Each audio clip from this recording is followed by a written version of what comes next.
Hello and welcome to episode 27 of the Daily Sales Message, where each and every single day we provide you with a piece of simple, actionable advice that will help you to improve your sales performance and feel more confident too. If you're new here, my name is James Newell. I teach people how to sell, and for me it comes in two parts. So it starts with having what I call a clear sales message so people understand what you're trying to sell to them, and then it's about selling confidence, so being relaxed, comfortable and confident in a selling situation. Today on episode 27 of the Daily Sales Message, we're talking about the scope of your offering. The scope of your offering. And what do I mean by this? Well, the scope of your offering is giving people the basic information about how you operate.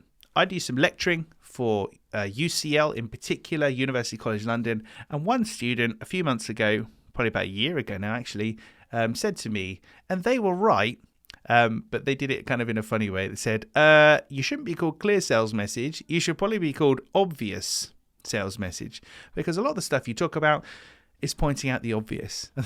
Okay, smarty pants, you're probably right, but I'm called clear sales message, so I have to stick with that. But the scope of your offering, this is obvious sales message territory. So this is saying we work with these problems from smallest to biggest, these types of buyer from smallest to biggest. We work in this geographical location, this price band, whatever. But it's talking about the smallest to biggest, the scope of your offering. What do you do? What don't you do? Who do you work with? Who don't you work with? Give us some kind of a range, some kind of a scope, because for me as a buyer, it allows me to understand whether or not I can work with you. And there's a great example that I always use here. If I was an IFA, an independent financial advisor, I'm not, but if I was, and I was offering financial advice to help you make more of your money, etc., what's the minimum amount of money you think you have to invest with me? Have a think for a second. I'm not even going to suggest any numbers because I don't want to have any hand in kind of tricking you here. But what's the minimum amount of money you need in the bank for me to work with you if I was an IFA, an independent financial advisor? Think about that number. Okay, now I'm going to tell you some numbers. So hopefully you've thought of your number. Often I get suggestions when I do this, when I talk to people, anything from 5,000 to 50,000 to $250,000 to all sorts of stuff. The real number, technically, is £1. Or £100. It's a small amount. The reason being, an IFA, an independent financial advisor, is there to help you make better decisions about your money and to make your money grow. You don't necessarily have to have lots of money to begin with. Obviously, it helps.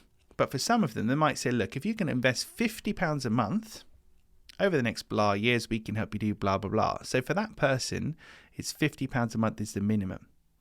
The point here is, if I'm an IFA and I can help you from £50 a month, if I don't tell you that, and in your mind you're thinking 50 grand or $250,000 or whatever, you're not even going to talk to me because you're going to be a bit embarrassed because you don't have enough money.